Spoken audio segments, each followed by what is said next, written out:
Today on Bible Babble with Brett and Kimmy. Ooh, dream weaver. I believe I can make it through the night.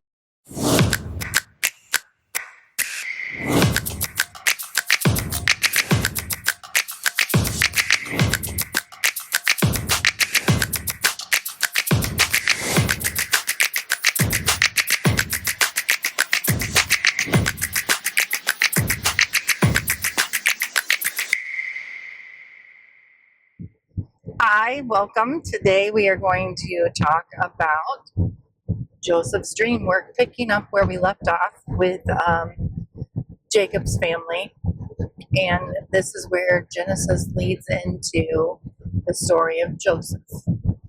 More so in the story of Joseph as opposed to Joseph's daughter Dinah. Yeah? Jacob's daughter. Jacob's daughter. There are too many people that are named with the same letter. It's just confusing. Okay, so Genesis 37. Jacob lived in the land where his father had stayed, the land of Canaan. This is the account of Jacob's family line. Joseph, a young man of 17, was tending the flocks with his brothers,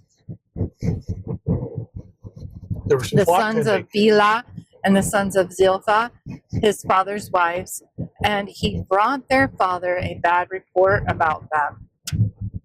This is what you get for titling. Just saying.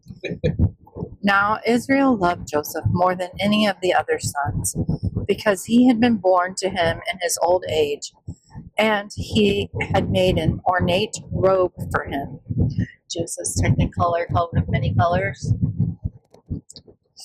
When his brothers saw that their father loved him more than any of them, they hated him and could not speak a kind word to him. That is not nice. You don't get that way because that's why you don't let your kids know that who the favorite. Well, you let them know you have a favorite. You just don't tell any of them who it is. Who it is. Yeah. So that way they're always trying to be the favorite. Yeah. Joseph had a dream, and he told it to his brothers. They hated him all the more. He said to them, "Listen to this dream I had." Also, could you imagine knowing that you were hated? I'm sure that they made snide remarks to him, pushed him, shoved him. I would think that that's, if you think of a typical sibling who doesn't like their other sibling. They always let that sibling know. They let that sibling know. You let your siblings know, didn't you?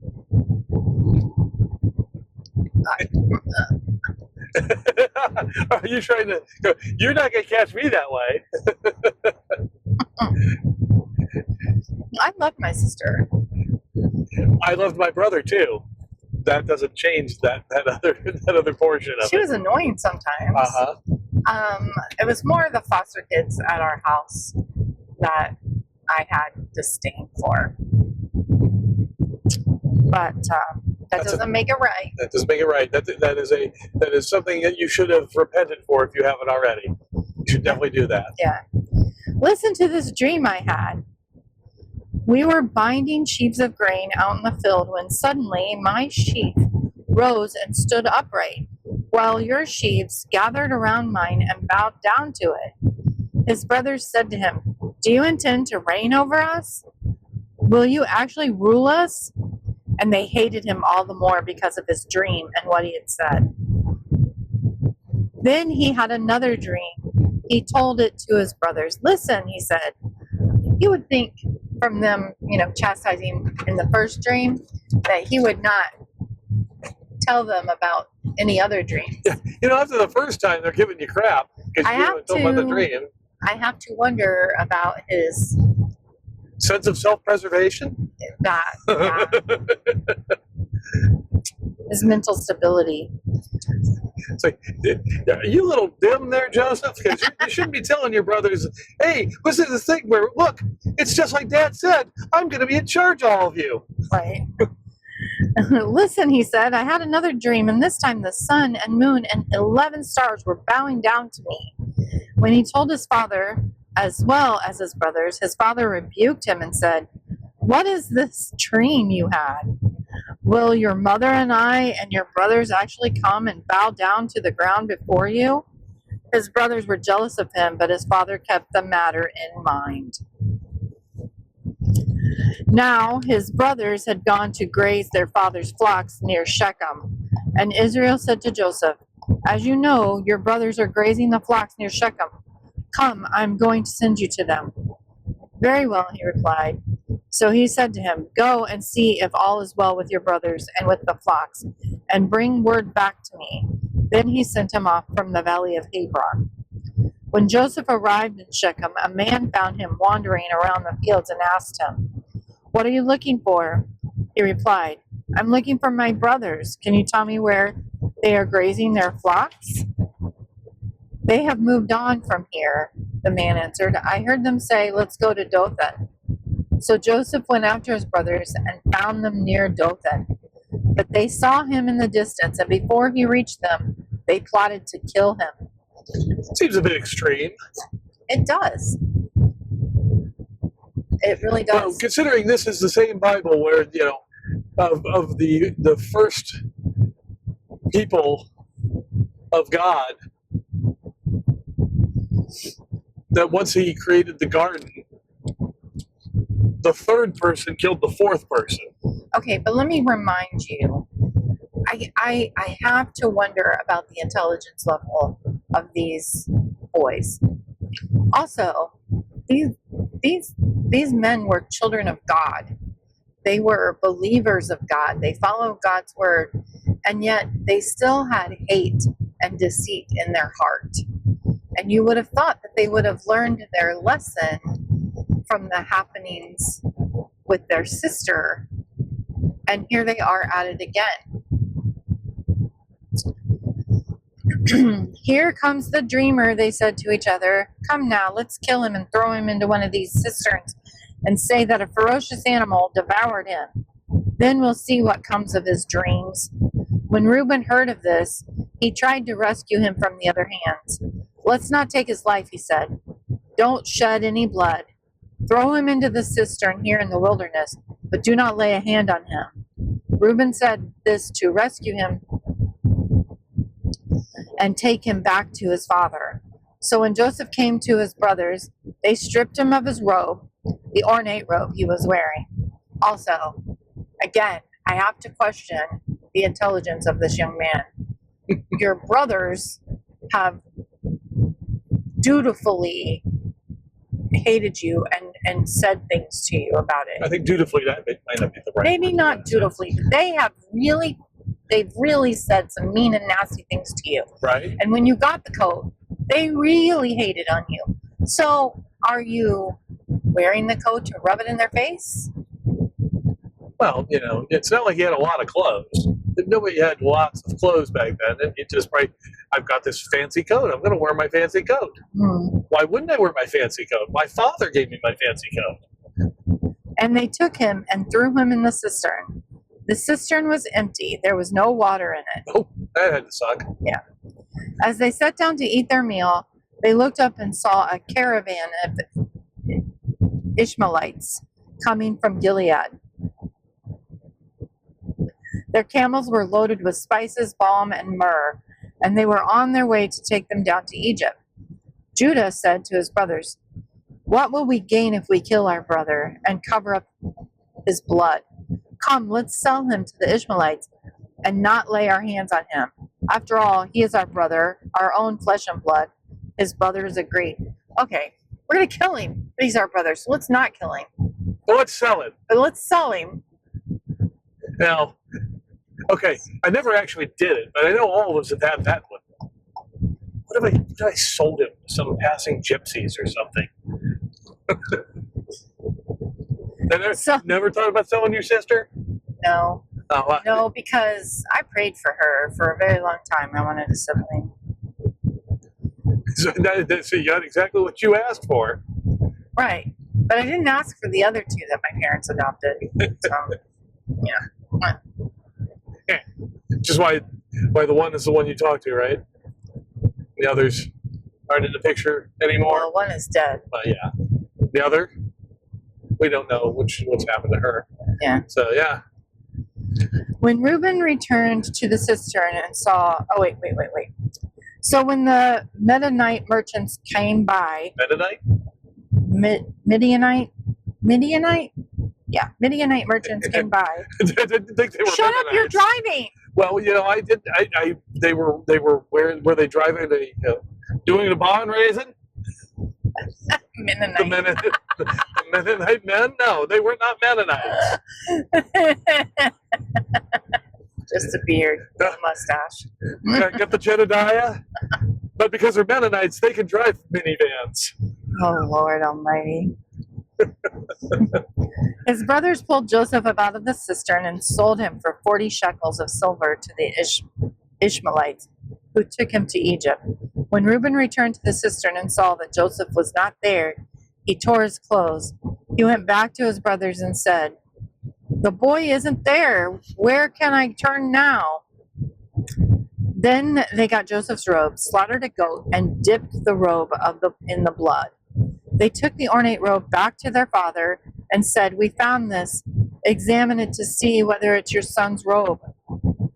He recognized it and said, "It's my son's robe. Some ferocious animal has devoured him. Joseph has surely been torn to pieces." Then Jacob tore his clothes, put on sackcloth, and mourned for his son many days. All his sons and daughters came to comfort him, but he refused to be comforted. "No," he said, "I will continue to mourn until I join my son in the grave." So his father wept for him. Meanwhile, the Midianites sold Joseph in Egypt to Potiphar, one of Pharaoh's officials, the captain of the guard.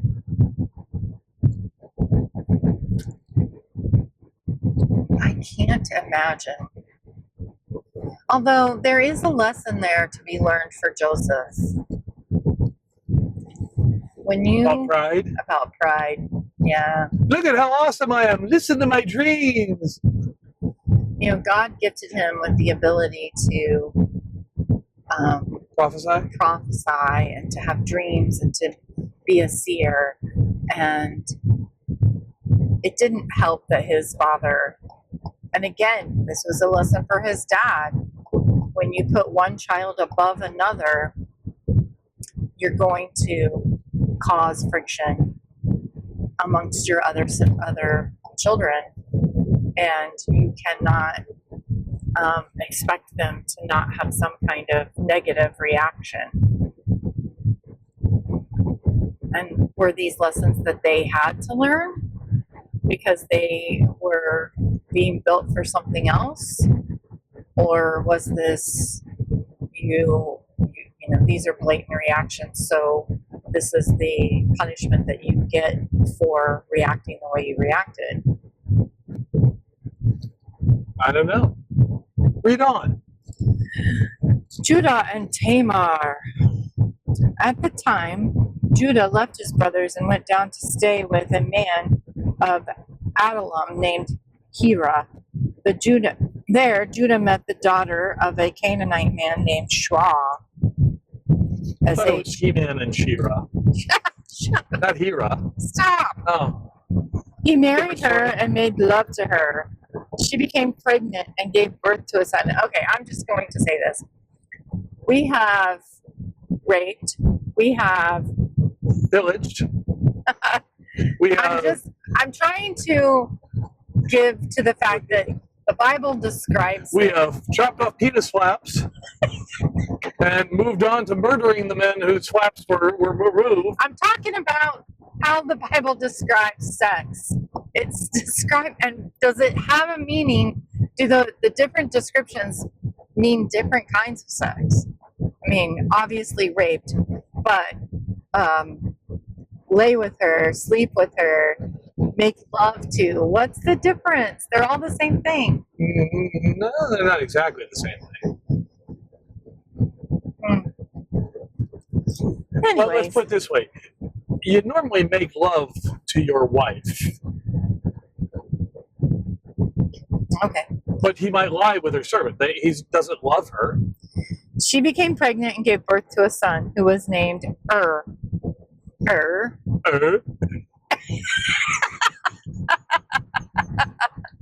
Literally, E-R. Hello. Duh. What's up? I feel like what's his name? Wayne's World. Garth. Oh, so bad. You can just see it now. Wayne. I was also thinking of Bill and Ted. Whoa. Whoa. Yeah, but it just seems more Garth-like, doesn't it? When you think about it. Anyhow, back to her. She conceived again and gave birth to a son named Onan. Okay, had to be jealous. Right? Why get and you name him Onan? Right? What the heck? I know you meet my sons, Onan and She gave birth still to another son and named him Sheila. Sheila? Shelah. Sheila. I know you mean my sons, Onan, Sheila. Onan, Sheila. Oh my Lord. It was at Kazib that she gave birth to him. Because that matters. It doesn't matter where she gave birth to Those names are Onan. bad 80s comedy. That's what they are. But she gave birth to Sheila at Kazib. I don't know what that significance is. That maybe to differentiate him from the Sheila she had later in some other place. Oh, my lands. Judah got a wife for his firstborn, and her name was Tamar. Tamar's world. I'm sorry. But Judah's firstborn was Did you say Tamar to be your lawfully wedded wife? I'm gonna have too much fun. These are better. I'm not sure if these are worse or better than the names from the Lord of the Rings that we've had before in Genesis. Right. So, but Judah's firstborn, was wicked in the Lord's sight, so the Lord put him to death. That's what happens when you name your son He becomes wicked. He becomes in wicked. the eyes of God. Well, I might become wicked too if my mom named me What are you gonna do? I'm gonna knock somebody out. Then Judah said to Onan, "Sleep with your brother's wife and fulfill your duty to her as a brother-in-law, to raise up offspring for your brother." Okay. But what about my offspring? What about me? You gave me the name Onan, not her. But Onan knew that the child would not be his. So whenever he slept with his brother's wife, he spilled his semen on the ground to keep from providing offspring for his brother. What he did was wicked in the Lord's sight. So the Lord put him to death also. Don't spill your semen on the ground. No more Onan. Don't spill your semen on the ground. Well, every sperm is sacred. Every sperm is good. Every sperm is needed in your neighborhood. Judah then said to his daughter-in-law Tamar, "Live as a widow in your father's household until my son Shelah grows up, for he thought he may die too, just like his brothers." So Tamar went to live in her father's household. After a long time, Judah's wife, the daughter of Shaul, died. When Judah had recovered from his grief, he went to Timnah to the men who were shearing his sheep, and his friend Hira, the Adulamanite, went with him. When Isn't that a type of countertop? Adulamanite? When Tamar was told, "Your father-in-law is on his way to Timon to shear his sheep," she took off her widow's clothes, covered herself with a veil to disguise herself, and then sat down at the entrance to Enam, which was on the road to Timnah. For she saw that though Shelah had not grown up, she had not been given to him as a wife. When Judah saw her, he thought she was a prostitute, for she had covered her face, not realizing that she was his daughter-in-law. He went over to her by the roadside and said, "Come now, let me sleep with you." "Well, okay." "And what will you give me to sleep with you?" she asked. "I will send you a young goat from my flock," he said.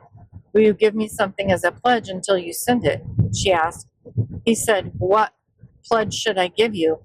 Your seal is its cord, and the staff in your hand," she answered. So he gave them to her and slept with her, and she became pregnant by him. After she left, she took off her veil and put on her widow's clothes again. Meanwhile, Judah sent the young goat by his friend in order to get his pledge back from the woman, but he did not find her. He asked the men who lived there, "Where is the shrine prostitute who was beside the road?" The shrine prostitute, okay. "There hasn't been any shrine prostitute here," they said. So he went back to Judah and said, "I didn't find her. Besides, the men who lived there said there isn't been any shrine prostitute here." Does that make them Shriners? Oh. Were they wearing little fezzes? Then Judah said, "Let her keep what she has, or we will become a laughing stock after all. I did send her this young goat, but you didn't find her." About 3 months later, Judah was told, "Your daughter-in-law Tamar is guilty of prostitution, and as a result, she is now pregnant." Judah said, "Bring her out and have her burned to death." As she was being brought out, she sent a message to her father-in-law. "I am pregnant by a man who owns these," she said, and she added, "See if you recognize whose seal and cord and staff these are." Judah recognized them and said, "She is more righteous than I, since I wouldn't give her to my son Shelah." And he did not sleep with her again. When the time came for her to give birth, there were twin boys in her womb. As she was giving birth, one of them put out his hand, so the midwife took a scarlet thread and tied it on his wrist and said, "This one came out first." But when he drew back his hand, his brother came out, and she said, "So this is how you have broken out." And he was named Perez. Then his brother, who had the scarlet thread on his wrist, came out, and he was named Zerah. Okay. Okay. Having given birth to 3 of my children, who came out head first. Not one of them tried to reach out. It's hard for me to imagine a baby reaching its hand out of a mom's vagina, a nursemaid tying a red cord onto it, and the baby sucking its hand back. He probably stuck his hand out there and went, "Oh, it's cold. I'm going back where it's warm." I don't. You go out there. You tell me what's out there. I just don't know how I feel about that. Yeah. Cold. Fortunately, back then you didn't have a mirror on you the whole time. So you go look. You go, what just happened? Why did that just happen? Well, I think that is also a lesson in keeping your promises, and that when you start to come out, you just need to finish. Well, not the baby part. I'm talking sorry. about the alleged prostitution. Yeah. Do you know that took a lot of courage for her? She knew if she got pregnant by him. Which is why she asked for his staff. Absolutely. Because then suddenly he gets to go, "Oh, she's more righteous than I." No, she's totally righteous. Here is somebody. You keep your life and your babies, Because the man who impregnated you now has to admit that you're his. There's just a lot of screwed up with that. There's a lot of screwing in the Genesis. That's what happens when everybody's trying to make people all the time. Every woman seems to be, except for Rebecca, seem to be totally fertile all the time. What happened? A man walked by me with his penis out, and I became pregnant. I swear, it seems like that's what happens in the Old Testament. Well, my mom used to say that I could hang my socks, or that my husband could hang his socks on the bedpost, and I'd be pregnant by morning. It's kind of true with you. I never understood that until just now. Yeah. Well, that's funny. Yeah, that you didn't understand that till just now. Yeah. I'm taking you told you that when you were like 18 or 19? I led a very sheltered life. Wow, that's very sheltered. I'm going like, you never figured that out? No. Interesting. Yep. Well, that's all for today. That's more than enough for today. Exactly. Everybody with weird names is screwing it, especially got good old Plus, we're going to be losing weight soon, so. Right? So, anyhow, like, share, and subscribe. And remember, when you share, you're sharing the word of God with others. You have a great day.